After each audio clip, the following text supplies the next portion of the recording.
Hi, and welcome back to Neon Liberalism. I am Samantha Coxley. And continuing with our Liberalism 101 series, I want to talk about liberalism and toleration today, liberalism and tolerance. Because the tolerance of a liberal system is often put forward as the core of what liberalism is, and in some ways, one of the fundamental motivating reasons for it. So Jerusalem Dempsis, founder of a new publication called The Argument, in her opening essay, her inaugural essay for that publication, basically makes this argument. She says, well, look, there's this history in Europe. We had the wars of religion, and they were catastrophically destructive. They were a cataclysm, and the only way out was liberal toleration.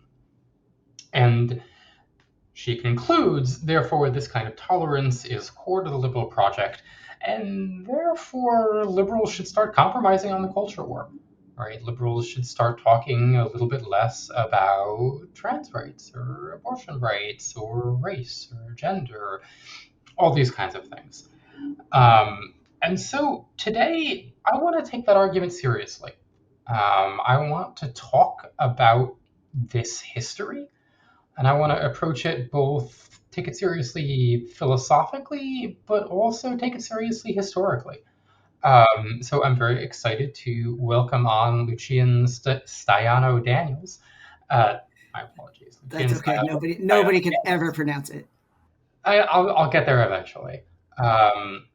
Postdoctoral researcher at the Hoover Institution, friend of the publication, and a researcher of this early modern period, these wars that racked Europe. So yeah, Lucian, thanks so much for coming on the podcast. Hello, it's great to be here. Thank you. Yeah, so I guess before coming back to the philosophical stuff about toleration, I want to actually talk about the history, Right. about the European wars of religion. So I'm gonna start with a really big one. What were the European wars of religion? So in the 16th century, actually in the very, very late 15th century, an Augustinian monk named Martin Luther, who lived in Germany, had disagreements with his church, which was the Roman Catholic Church, probably did not intend to create a new religion. But the ensuing public debate rapidly crystallized multiple points of view. And the difference between multiple points of view and a denomination is this like reciprocal hardening of positions in debate. And that very quickly turned into political disputes as well, because the area which we now call the states of Germany, part of Poland, Austria, the Czech Republic, Slovakia, Slovenia, all of those little blobs between France and Russia. We call that Central Europe, and a lot of that was taken up with a sort of the political version of a set made up of sets, which is the Holy Roman Empire. It is politically incredibly pluralistic. It is legally incredibly pluralistic. It's highly legalistic. Everybody involved, like if you're literate at all, you care about what the law is and are perfectly willing to sue someone. And the early 1500s were exactly the right time that the Holy Roman Emperor at the time was not paying attention. The emperor at the time was Charles V. He was engaged in warfare with the Ottomans and warfare with the French. And he sort of he knew that something was going on, but he sort of tabled it. And so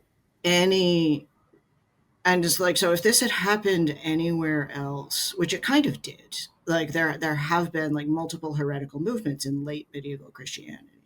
Yeah, I was going to ask. Right? Yeah, no, hardly the first. Right. Christian So the Waldensians, now, and I am not a specialist in the Middle Ages, but this is not the only heterodox Catholic movement going on, but what's going on is this taking place in a very politically pluralistic society.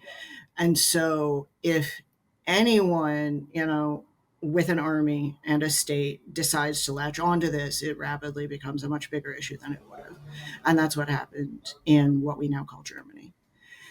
And so very quickly, this leads to civil wars within the empire and also to like a rapidly proliferating discourse, which you could see later people tapping into about what it means to be German. So, so like nobody really has nationalism in the political sense yet, but they do have like the difference between like I am a German, this person is an Italian, and so they started. The Catholic Church is an Italian church. We are Germans. We have a German religion, and to somebody who knows a lot about the 18th or 19th century, like this is remarkably fluid. Different families split up, people change religions multiple times.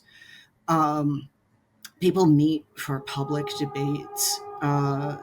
People and this takes place not only between Catholics and Protestants, but within the Protestantism, which rapidly develops a number of different denominations. And so from the 1520s until technically the early 1700s, but nobody really counts that. So from the 1520s until 1648, Central Europe, Western Europe is in a series of both civil and religious conflicts take place. Yeah, I mean, I think that's interesting. I want to, emphasize the political context that you've talked about, right? That for us moderns, we expect to see a map, and there are really clearly delineated lines on the map. And this country is this color, and this country is this color, and there's Okay, one state here, and there's one state there, and there's one language here, and there's one language right. there, That is a and product of the 19th that, century. none of The that is 19th true. century invented that by force. You're What right. we have is like loyalty works like a network. It works like a personal network. You are loyal to a person above you on the chain, and the people below you on the chain are loyal to you. And within that paradigm, the sovereign does not embody the state. The legitimacy is not that he or she represents the state, it is that he owns it. And just like you can own multiple books, a sovereign can own multiple political entities, which is called a composite monarchy. So the monarchy of Spain owns both Castile and Aragon at this period, but also Portugal. And so a Castilian is not allowed to trade with the Portuguese colonies. Economics are kept strictly separate, but because they are both owned by the monarchy of Spain at this time, there was a rebellion, and now Portugal is a separate country. But because they're both owned by the monarchy of Spain, they have the same foreign policy, which is his, and they contribute to the same armed forces. And the Holy Roman Empire is what if that, but too much. Um, Yeah, I mean, so, you look at these maps of the Holy Roman Empire, and it's just like you don't even know what you're looking at. It's right. just So, funny. but like if you own a thing and you own a book in your home and a book in your office, nobody cares that they're not territorially contiguous. And this is the way these social structures worked. Yeah, and this So, the whole aspect of like you'd acquire these things, sometimes by conquest or also by marriage, yes, right? yes, So you wind up with you could these inherit it. weird, disparate composite entities. Right. And like the way Trump thinks about power, but everybody involved is like both sane and intelligent. It's also personalist. There are even political debates about like whether a treaty made with one monarch is valid to his successor. This is, the word. I love the word early modern because it is one of the few words in historiography that actually inherently describes the thing it's talking about. Like classical period does not mean like it's better. It means that the Italian Renaissance liked it more. Renaissance means that the Italian Renaissance liked itself more. Middle Ages is the period between the Italian Renaissance and the classical period. Like middle according to what, modern according to what. But early modern is was developed when it was developed to describe the fact that this age is so transitional. So there are lots of things that are recognizably look like the late medieval period, but like with more people and more resources and a more complex social order. But it's also recognizably turning into something different at the same time. And this plus a lot of like horrible climate change is one of the reasons like things are so terrible. Yeah, so I mean, we have this really unsettled time period Yes. political situation, and into that we drop a religious schism. Um, and I mean, this is something I've seen you write about. Is that this is how to put this? That they took their religion very seriously, Yes. right? That it's not ephemeral; it is a transcendental demand on you and your politics. So there's a couple things going on here. One of them is historiographical, which is that, and I don't know, I mean, like people say this about blue sky or liberal currents that everybody on here has degrees, but like I don't know if you've like taught college students, but it can be difficult to make a layperson understand that people who believe different things from you take those beliefs seriously. They are not just you in a different hat. And my own supervisor, Stephen Kotkin, brings this up when talking about Putin. He calls it strategic empathy. Like, assume that the person you're talking to actually believes what they say they believe. And so we have come out of, we no longer have this debate. Or, well, watch me say this and watch it happen.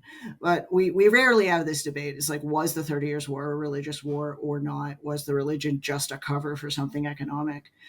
And it's like, no, people care about the tangibles and the intangibles. Everybody's motives are complex. People have as many different motivations at the same time as you or I do. They are as they believe different things, but they're as complex of human beings as we are. And this is also why I am very happy that history is influenced by anthropology now.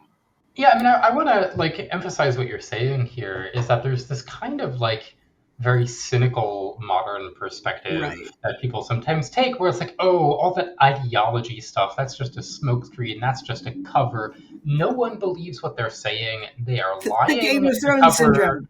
yeah, Game of Thrones syndrome. And Um, I mean, it's terrible historiography because you just can't understand history unless you realize these people believed it. They absolutely believed it.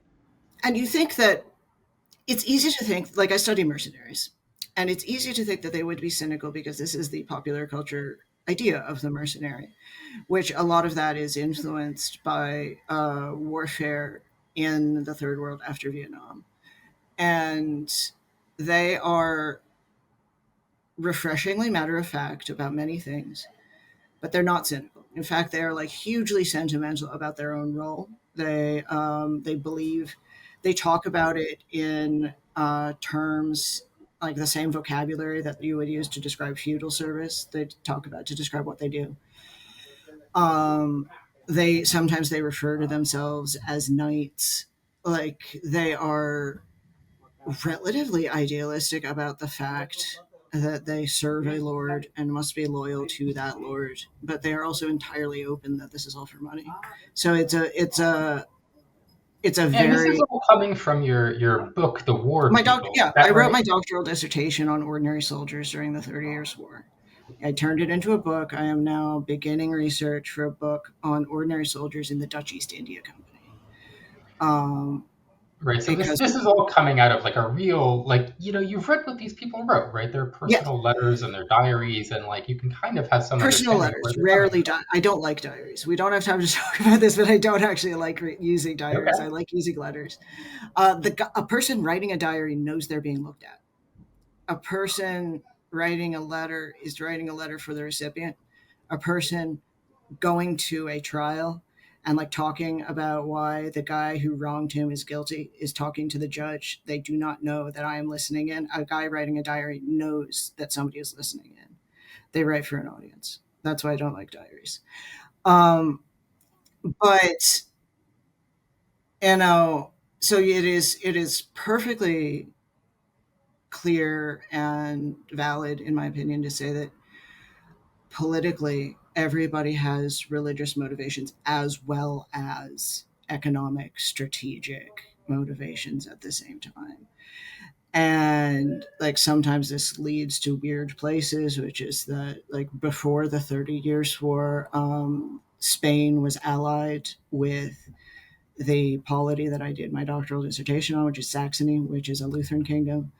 The reason this is that Spain, before the 30 Years' War kicked off, Spain wants to maintain stability within the empire. So it's looking not only for Catholic allies, but for moderate Protestants. Um, but another byproduct of this, like if religion is like this, or like it makes transcendental demands upon the believer, but it's also like a part of life and a part of public life. And that means that it's the responsibility of the state, just like ordinances about marriage, ordinances about murder.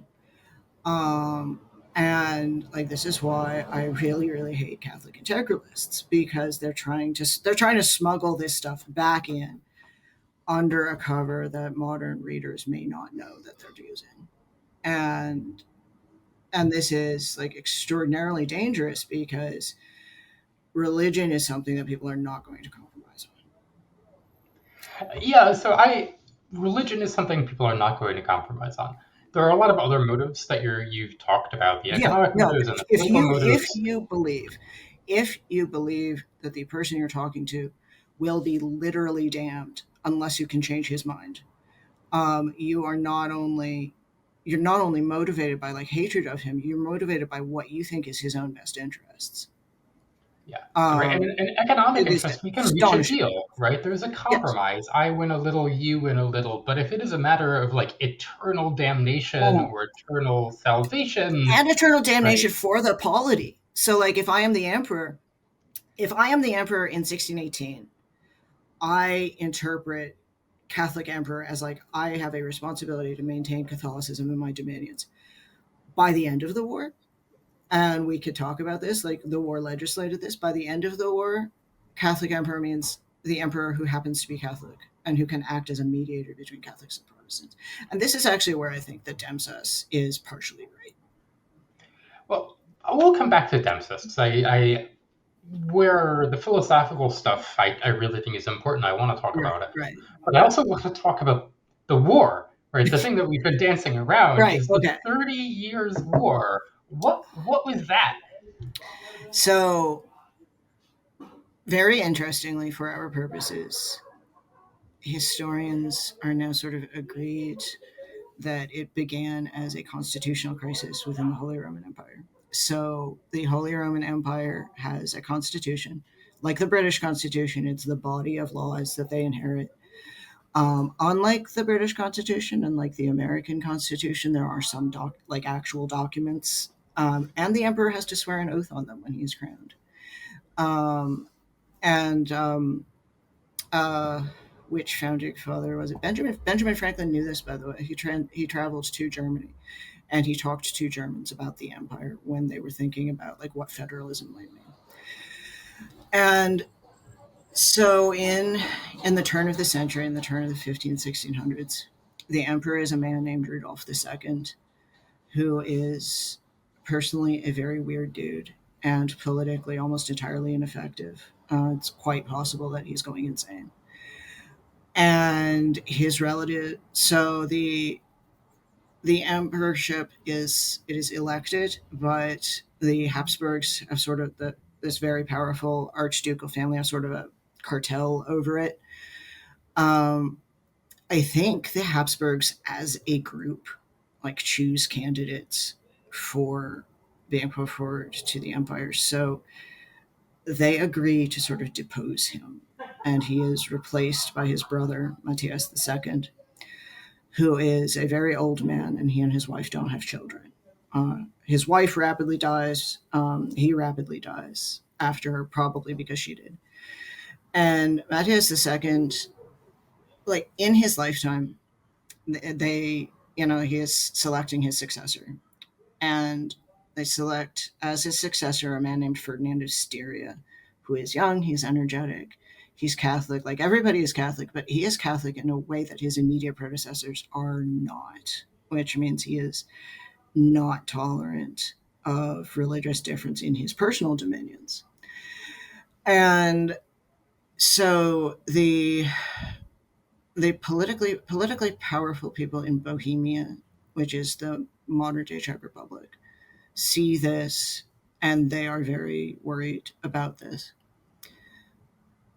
This is going to be some inside baseball. The title of emperor of the Holy Roman Empire goes along with the title of King of Bohemia, such that the same person is almost always Emperor of the Holy Roman Empire and King of Bohemia at the same time. He is appointed to these offices at the same time. They're not inherently connected, though. So, what the Bohemians think is we can put forward another candidate for King of Bohemia and, in that way, secede from the empire. And so, Matthias II dies. No, hold on. Actually, Matthias II dies before the war. Before the war starts, actually. So, the defenestration of Prague is when the emperor sends representatives to a group of representative Bohemian nobles to tell them to cut it out, and they throw them out a window. That is the official beginning of the war. The actual fighting doesn't start until next year because it takes a long time to raise troops. And so by constitutional crisis, I mean that ever since 1555, people within the empire actually did have the right to either be Catholic or Lutheran.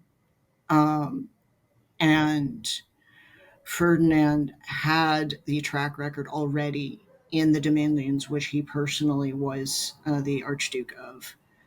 He had the track record already of suppressing non Catholic Christians in his area. So even before he's elected, the Protestant Bohemians do not like this. So they pick another candidate who is the elector of the Rhineland, which is not, the elector of the Palatinate, which is not very important to you. But just to say that this is both religious questions and political questions. It's like, what will be the role of the estates, the sort of medium nobility, and a constitutional question, which is that it is actually technically illegal for Ferdinand to be doing this to Lutherans, not to Calvinists, which is a problem because the law was written before Calvinists became a huge pressure block in the empire. So, just like today, we have a very large, not very well organized federal system, and there is a person within it who wants to take more power than the law on paper will give him, and powerful regional power centers are blocking that. So this kicks off the war. Mm. What happens for the next 30 years? Okay, so um, this is part of the social, like, historians of the Middle Ages don't actually like the term feudalism anymore. I use the term feudalism because I am not a historian of the Middle Ages, and like I'm not in like for me it is not a present thing such as like the development of capitalism. But this is part of the social network relationships of power, which is that the the empire, political things going on within the empire, like people from outside the empire also have claims on that. Like the king of Denmark also has holdings within the empire. The king of Denmark's sons, I think the king of Denmark's sons like hold bishoprics within the empire or something. Um, the king of Sweden is extremely worried about the development of any power that could rival him on the south of the Baltic coast. And so different people, different I don't not countries, different political entities keep getting involved from outside and keeping it going. That's one of them. The second one is that in 1625, after the war had died down and he had won, the emperor decided to pass something called the Edict of Restitution, which Have you ever heard the word normative year? Normative Oh, is this where Normative there's year. Okay, so um, the problem for Catholics in the Holy Roman Empire is that Protestantism was rapidly expanding. So if you set as a normative year, like the year that the Peace of Augsburg was passed, which is 50, I think it's 1555. Please do not quote me on that.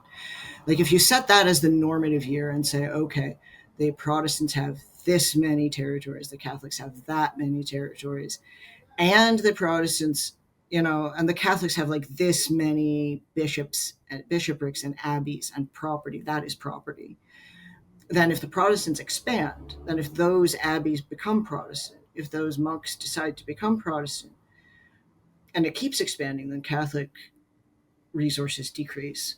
And so what the Edict of Restitution did is that it set the normative year at year zero, at a period of time when the Catholics were more than the Protestants. And so they said, well, okay, the Protestants have to give all this land and assets back. And that actually did turn it into a religious war for some people, which is that it it started the war up again when the war had ended and he had won. But again, like different people saw this differently at different times. So the the country I did my doctoral dissertation on changed sides twice during the war, because it is Protestant but also moderate. The Elector of Saxony is very interested in holding to the Constitution as he sees it, which involves the power of the emperor. But after the emperor signed the Edict of Restitution, he changed sides because that's a threat even to moderate Protestants. So it's a very bad idea. So a combination of different countries getting involved at different times and various terrible political decisions, and just like the way the people just can't let go? I like the like who like which side won which battle in a sort of like series of years was exactly the wrong group of people that kept the war going forever. Like the war could have ended after Gustav Adolf died, and it didn't because the first minister of France persuaded the first minister of Sweden to keep going. Like there are a lot of things like this that just kept it going. And part of it is also the way you raise troops in this period. There is no draft. Armies are bigger than they ever have been before since classical Rome, but they are still like, um, this is almost all volunteers.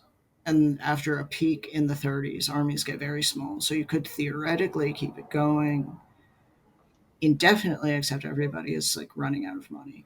So we have this problem, like you're saying, there are these religious conflicts that people don't want to let go of that are, it turns out, very deeply intertwined with like economic and material conflicts. There are all these outside powers, various contingencies. And my understanding is that the net effect of this is apocalyptic for what we now call Germany. That Yes. something like 30% of the entire population dies. Yes, 25 to 30% of Central Europe. And this is also part of what we call the 17th century crisis, which is that there are numerous wars throughout Eurasia, which are also bad. So part of this is all this religious slash political slash social instability going on. The other part is global climate change, which is that the world is cooler at this point than it was earlier. And this is why I am currently grappling with the use of the word exhaustion to describe big wars, because people got exhausted. Like if you read the way they write about it, they hated what was going on. State finance gets exhausted, but once the armies get small enough, you could theoretically keep it going for a much longer time than it actually was, which is a horrifying thought. But yes, the effects. The 30 Years' War was the last major European religious war, and also the biggest. It's funny, I had Brett Devereaux on the podcast, and I kind of asked him this question about like what ends the civil wars of the late Roman Republic, from Sulla to Augustus. And he thinks about it and he says, yeah, they just got murdered out. Yeah, They're no, everything's just fucked, mate. And like this, I mean, this changes tactics. I think you could actually see like, in order to write my book, I read every Saxon muster roll from the 30 Years' War, and you can actually see like the same last names show up. Um, and so I think like this is an all volunteer force, and I think what's going on is that you have like people know about military dynasties that are like nobles. I'm pretty sure you had military dynasties of like ordinary people. Like this is just a family profession. Um, but like the thing is that these guys are like not quite as good as the Romans at like mobilizing state finance, mobilizing state resources. So you could theoretically have a much bigger army if you knew what a draft was, which they don't. I mean, they do actually. They there's a They just huge can't do it. there's a huge discourse about citizen soldiers, and that generates something which is almost entirely unstudied, which is urban militias. And urban militias are the like intellectual precursor of the standing army, because it's a citizen, it's also a soldier. It's just that during the 30 Years' War, like when they're mentioned at all, it's somebody mentioning in passing that they suck.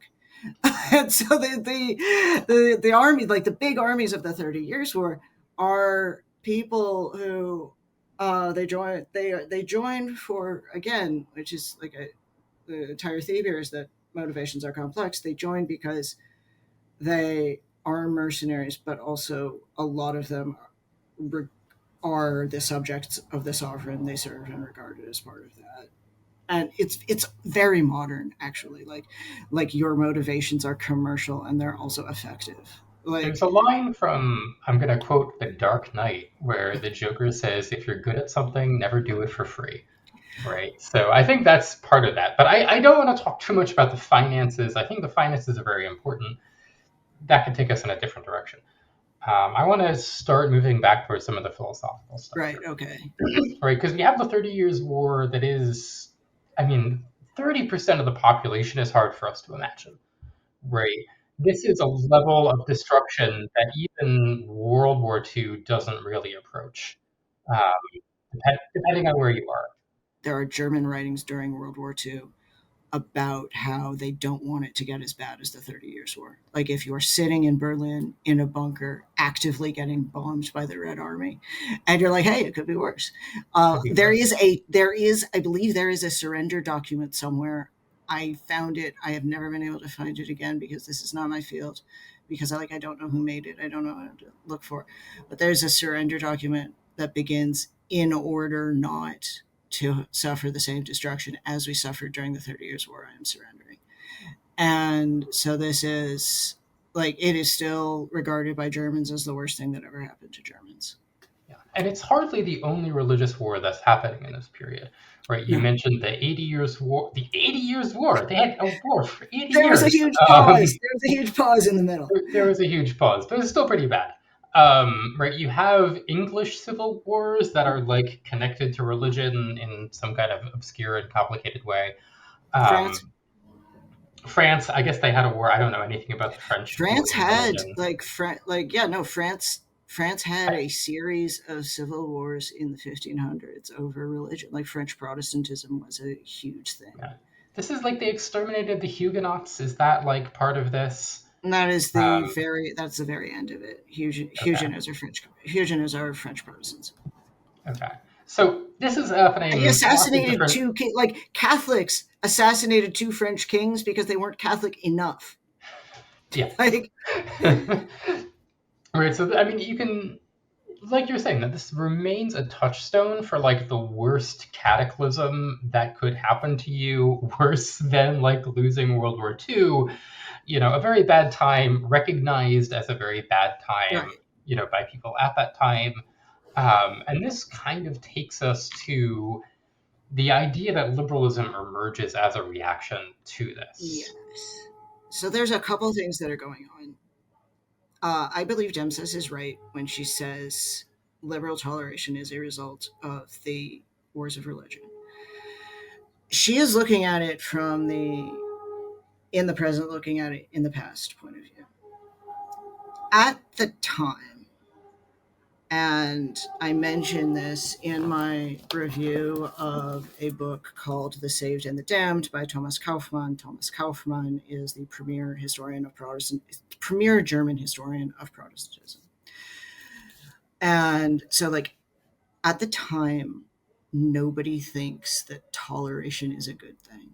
Toleration is an expression of weakness. It's unfortunate. You should, actually, if you are a Christian monarch, mandate religion in your own kingdoms.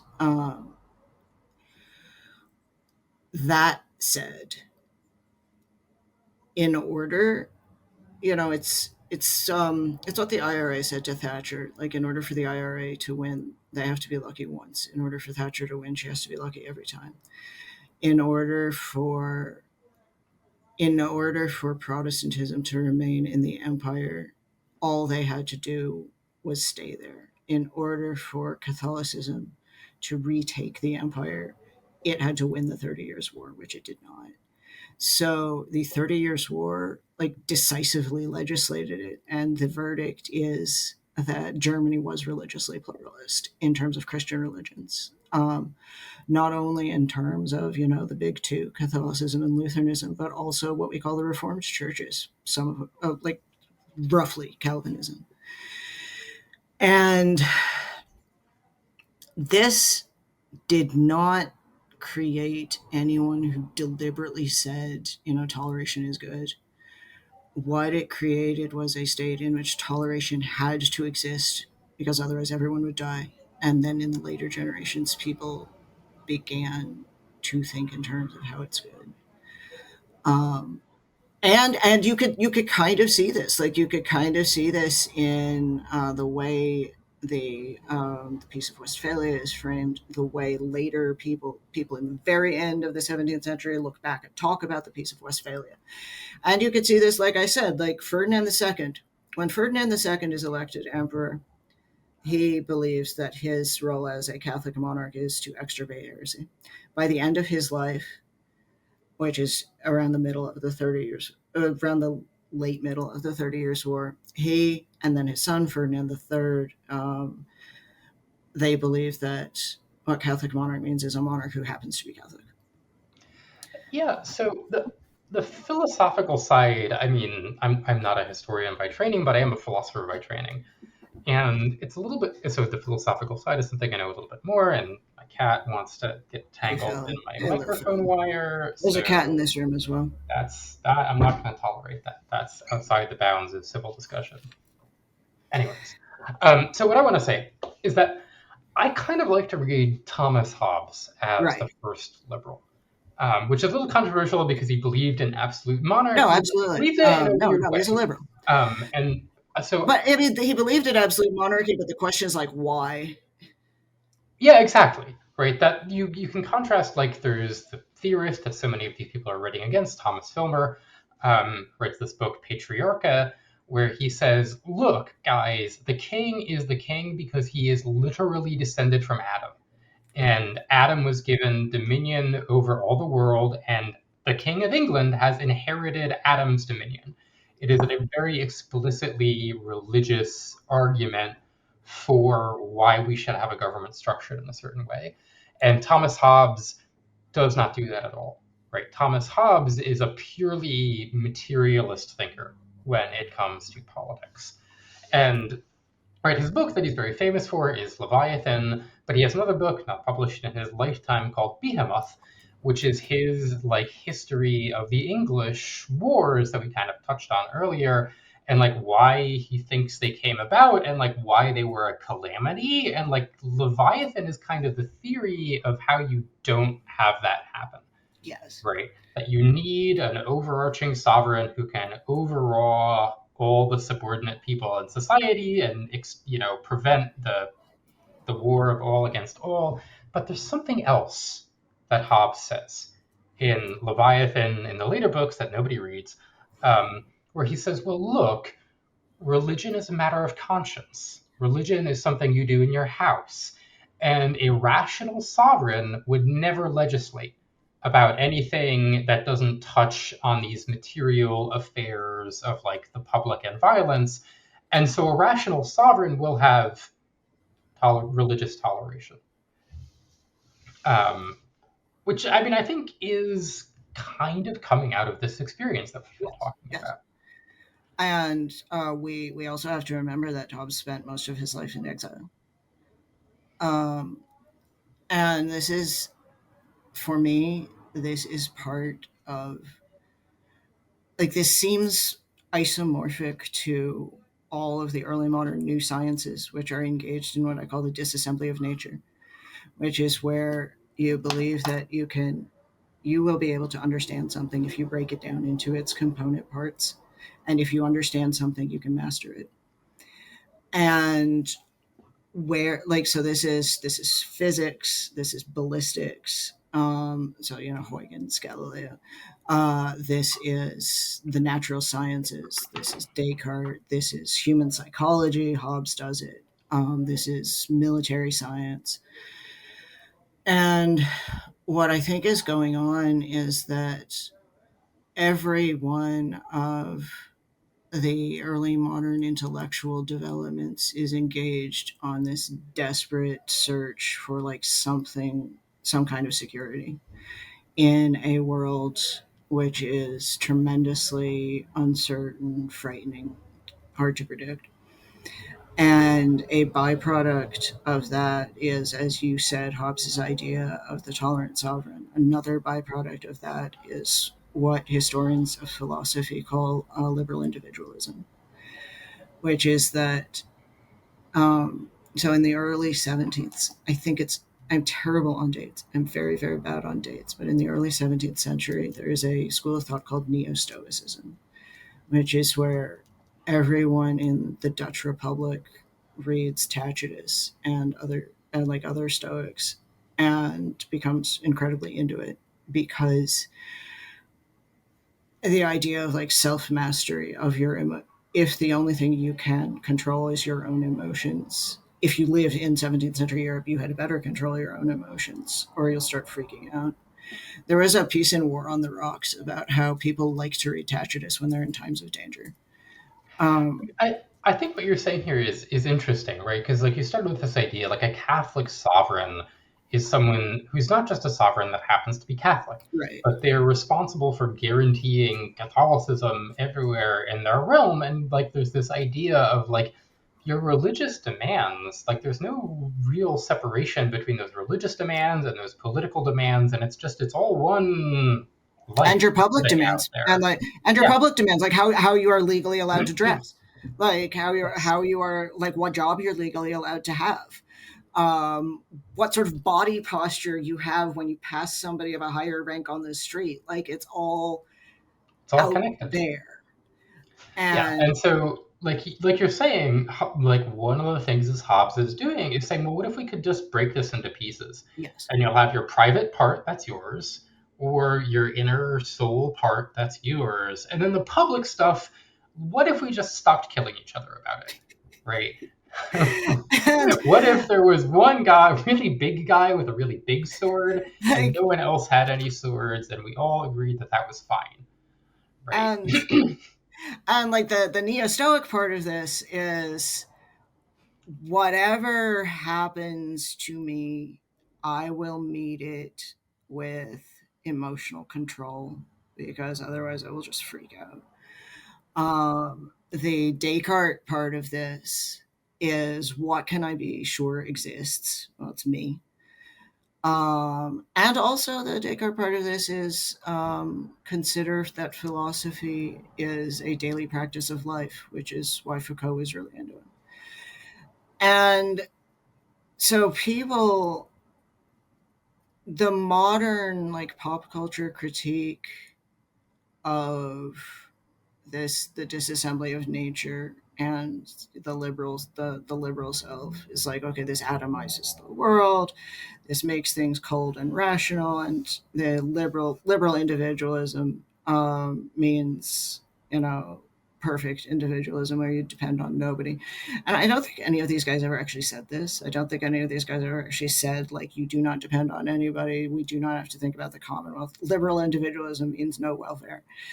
Um, like, I think, like, what's going on is, like, with the development of the idea of, like, matters of conscience, like, this really, like, on the one hand, like, this is a way to get people to, like, stop killing each other, but also if you are a member of a minority religion, it's also a way for you to hide. Yeah, So, you know, like, if you're a Catholic, you have to go to mass, right? Like, that's like the Catholic part of law. the yeah. And like, so, you know, what if it's illegal to go to mass? What if you will be not, what if it's not only illegal, but it means you will be tortured to death? If you're caught doing it, then you don't have to. Um, and so again, like with toleration, like, none of these people want to invent the modern individual or a tolerant political religious order, but they invent precursors to it within which that can develop, and it is the response to, like, everybody getting killed. Yeah, so the point about precursors and like the difference between mere toleration and genuine respect for diversity, I think is interesting.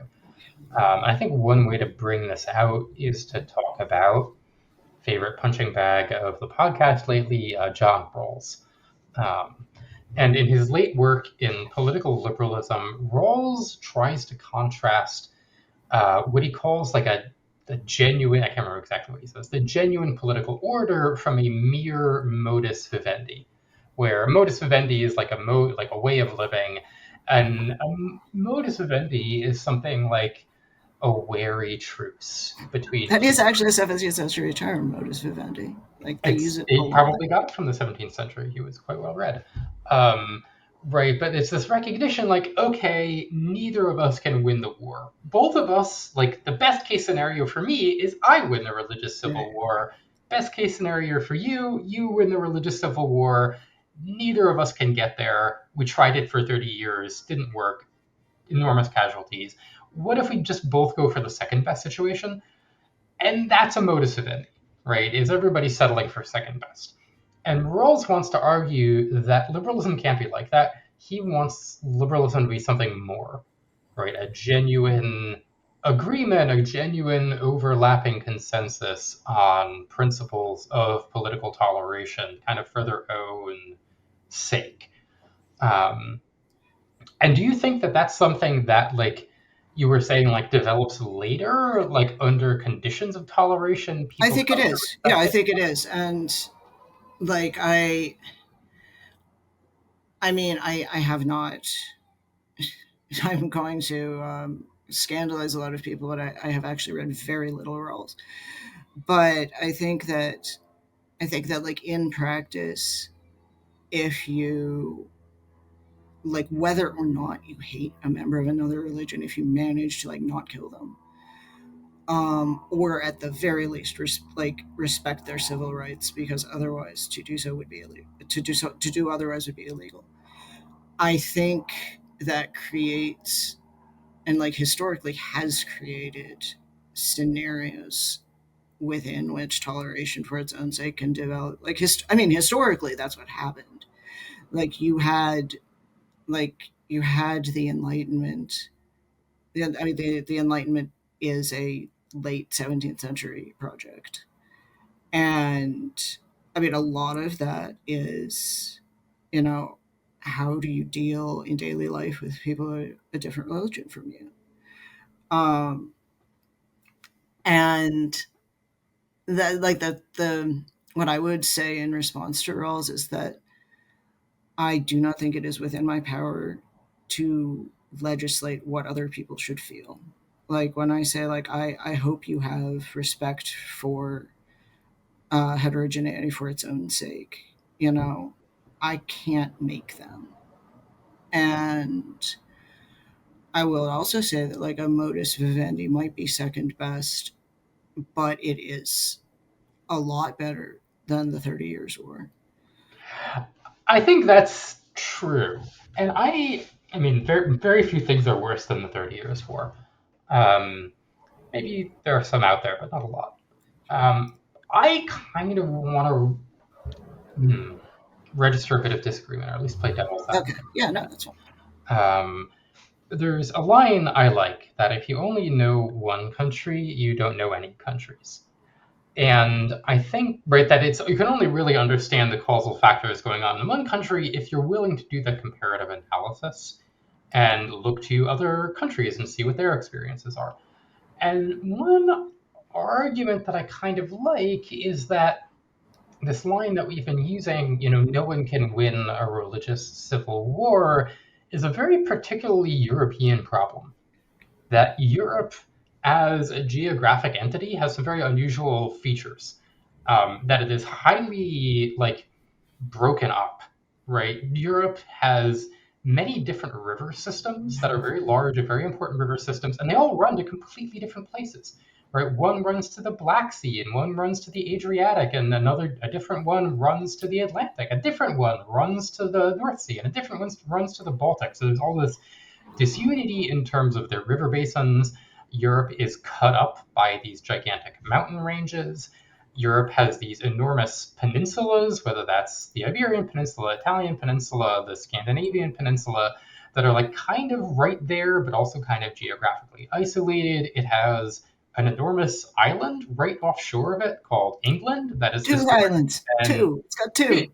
two. One of them doesn't matter though. I'm sorry, Ireland. I'm from there. You probably don't matter.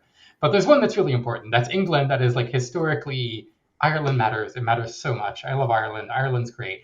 But in terms of like the historical perspective here, it's England that mostly does this balancing act where they always Right. find the second strongest person on the continent and support them. Um, right, so there are all these features that make it really hard for anyone to win a war in Europe over anything, right? Whether it's religion or anything else, there's always some outside power who wants to get involved, and there's always some geographic barrier that's getting right in your way. Right, and you can contrast this with China, right? China has got two major river systems, and they both empty out right onto the same coast, right? China does not have an internal mountain barrier on a scale of the Alps or the Pyrenees, right? It is a, relatively speaking, compared to Europe, one really big plain. And the consequence is that you're able to get a lot more political unity in China, a lot more religious unity in China than you're able to get in Europe. And you can kind of see that today, right? Like the communists just won, right? That what happened in the 20th century in China is the communists just won, and they became the dominant ideology of China, and were able to enforce that ideology. So this idea that it's impossible to win a religious civil war, sometimes I worry. Right? You said this line like, "Oh, the Protestants only had to be lucky." Right. Right. Look at other places, and the emperor was like, all right, yeah, let's go, and then did in fact win and stamp out whatever heretical religion they wanted to stamp out. I'm curious what you think of that argument. I mean, China has spent a lot of times disunified as well as a lot of times unified. Absolutely. Um, Yeah, that's I have oversimplified that story. You're right that there's this saying about it, about like the where there are like centripetal forces in the right. Chinese empire.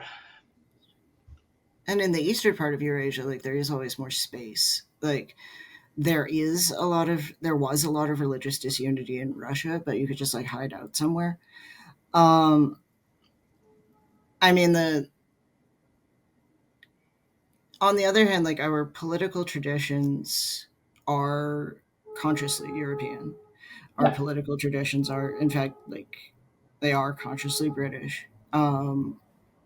And like the other part of that is that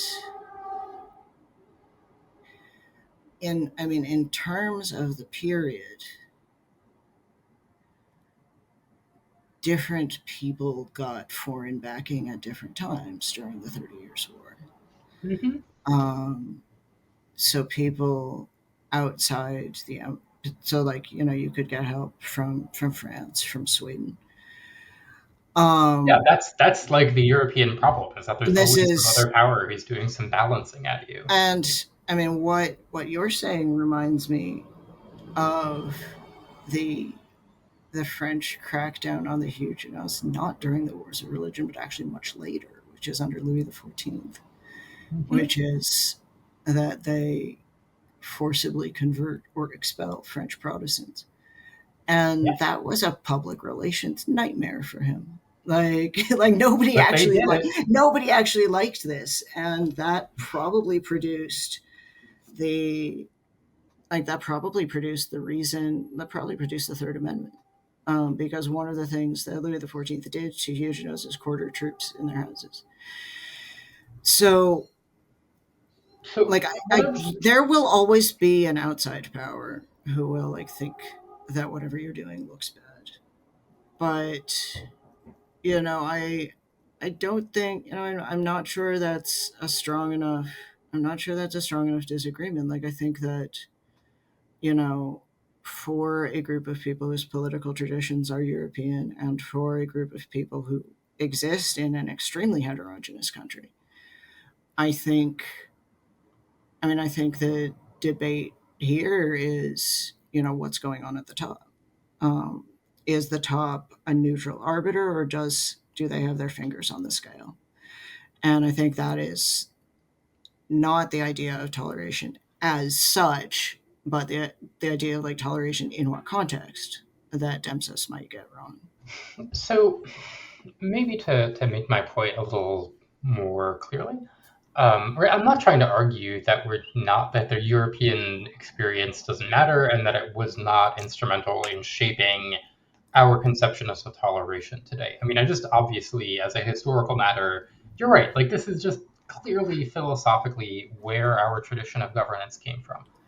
Um, what I'm interested in part, is today, right? This Right. question that we're facing, like that I'm trying to address in this particular series, in particular, why be a liberal? Yes. Um, and I think I mean, I look around the world today. I look around at what the MAGA is trying to do, and they seem to look at the world and say, "Yeah, I want to win the war of religion." Right. Right? And What and I'm what? doing here, I have my idea, I have my ideology, I'm going to take the organs of state power, we're going to broadcast MAGA ideas. And just to say, like, they believe that woke used to be doing this, and now they want to get hold of the Right. loudspeakers and change the soundtrack from woke to MAGA. Um, and I think Dempsey has this idea that, I mean, and maybe she's not wrong, that woke kind of wanted to win the religious civil war, right? Not necessarily through the organs of state power, although in part there are applications of anti discrimination law, but like complicated question. Could talk about a lot. But this idea, like, yeah, what are we going to do about pluralism? We're going to make sure that everybody has the correct idea, and no one there's like we don't have any more disagreement about that. We all get on the right page, which is the same page, and we're going to not to need this problematic toleration thing. Right, like you say, oh, toleration is weakness. Why would I tolerate them? They're wrong. I'm right. Um, and so that's what worries me about this kind Right. of argument. To say you can't do it, well, people will look at the world and say, like, And yeah, but they'll try to do it. Okay. Well, what I would say. So in the first place, I would say that what we are calling woke is probably at least two different groups, possibly like three. But to the second oh no, place, it's if three. anybody from Right, MAGA you're is listening underselling right it. now, if anybody from MAGA is listening right now, what I would say is, by can't win the religious war, I mean literally physically can't. I mean that, it is. I've just finished reading a biography of Goebbels. Like that guy had hundreds of thousands of people in every medium to upper sized German city writing what he told them to write. You do not have that. You can't have that because of the way the United States works. When I say you can't win a religious war, I mean literally right now, a whole lot of people in the United States are just saying no. And that's people who may not have been on board with woke to begin with, who just resent this resent this attempt to tell them what to do. And even when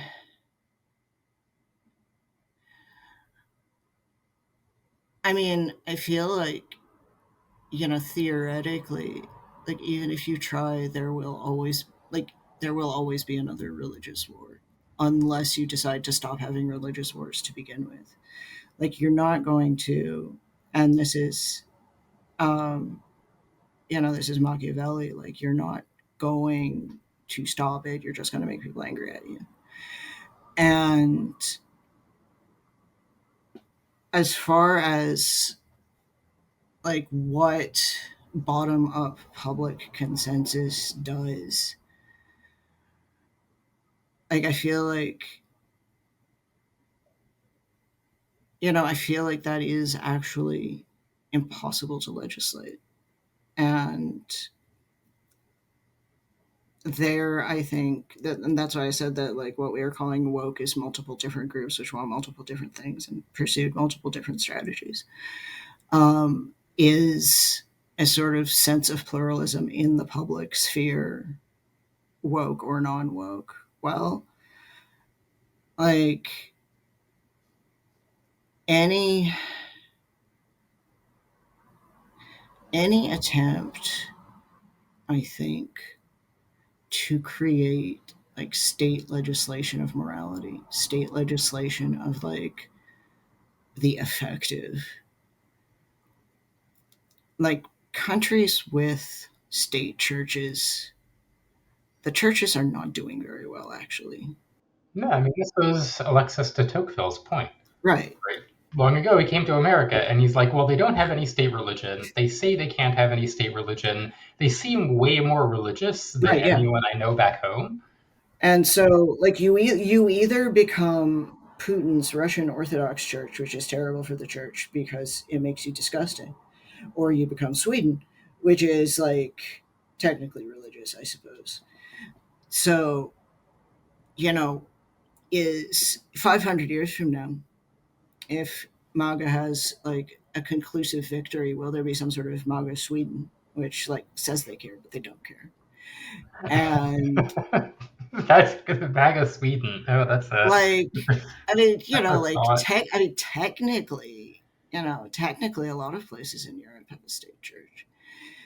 And so, the question is like, what do we mean by Catholic monarch? Do we mean monarch who happens to be Catholic or monarch who legislates Catholicism? Is sort of, it's a similar question to, is liberalism an idea that we want to push, or is it the framework within which ideas happen? And I would say that, like, thanks to the 30 Years' War, the idea of the framework has decisively won. And I don't actually think it's going to go away because I don't think, like, the fact that we're having this discussion at all means that liberalism has already won. And part of that is due to these wars. No, I think that's absolutely right.